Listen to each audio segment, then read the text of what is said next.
大熊爸这次钓鱼不仅钓到了巨大的拖鞋，还钓到了巨大的蓝胖子，这到底是怎么回事呢？这天大熊爸接到一个朋友的炫耀电话，对方不停地说自己钓到了一个很大的鱼，还想把鱼踏拿来给大熊爸看看。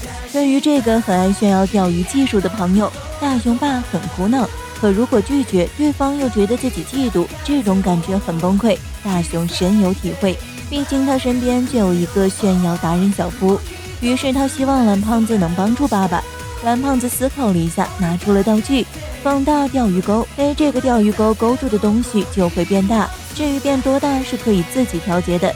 大熊不太相信，于是蓝胖子先把刻度调成了10倍大，随后用钓鱼钩勾住了家里的金鱼，没一会儿，本来很小一只的金鱼就变得巨大无比，大熊都快抓不住了。蓝胖子拿出了可以马上取到鱼踏的瞬间鱼踏用纸，把鱼放到纸上之后，鱼踏就完成了。取掉鱼钩之后，鱼就变小了。试验成功，大熊便去找妈妈要鱼，可鱼早就归西了。此时大熊爸的朋友兔牙男已经到了，紧急关头，蓝胖子和大熊利用任意门到了小夫家，不管3七21就跟他借了一条鱼。话说大熊爸的这个朋友长得真像小夫，看着朋友的作品，大熊爸只能夸赞不错不错。可随后那人问了句，你最近有钓到什么大鱼吗？大熊爸支支吾吾地说，最近工作很忙，没有时间去钓鱼。这种借口立马遭到了兔牙男的嘲笑，承认自己技术差有那么难吗？眼看大熊爸就要跟兔牙男吵起来了，幸好大熊和蓝胖子及时赶到，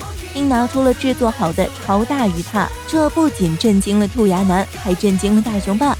他用手一比划，起码有150公分长。兔牙哥不敢相信，质问大熊爸：“这真的是你钓到的吗？你说要是你会不承认吗？”大熊爸毫不谦虚地说：“这简直就是小 case。”兔牙男很崩溃，立马发出了挑战：周天比赛，看谁钓的鱼大。也不知道大熊爸哪儿来的自信，他淡定地答应了。比赛那天，蓝胖子和大熊偷偷跟来了，两人用了空气比赛之后，就潜进了水里。兔牙男没一会儿就钓到了2条鱼，个头还不小。可大熊爸那边完全没有动静。海底，蓝胖子把大熊爸的钓鱼钩换成了道具，现在万事俱备，只差鱼了。正好一只鱼游了过去，没一会儿，大熊爸的鱼竿就动了。费了好大一番功夫之后，一只巨大的像海兽一样的鱼浮出了水面，这可把大熊爸给吓坏了。他连忙把钓鱼竿给扔了，然后跑去告诉兔牙男。可这种事没有亲眼所见，任谁也不会相信。没办法，大熊爸只好回去继续钓。此时大熊浮出水面，告诉了爸爸，他和蓝胖子会在水下帮忙，即使是作弊，但一想到自己可以一雪前耻，大熊爸就开心地笑了。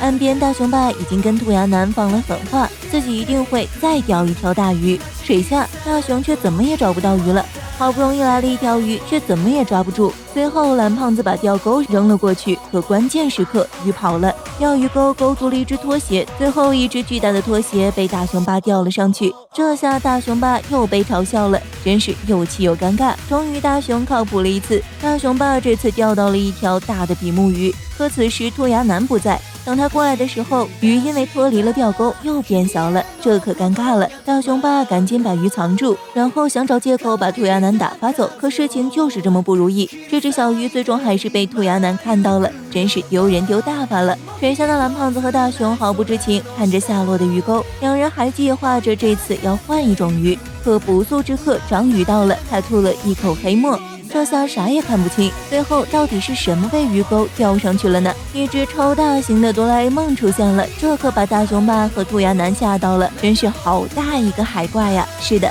蓝胖子被当成了海怪。好了，小伙伴们，你们都钓到过什么奇怪的东西吗？今天的回顾就到这里，咱们下期见。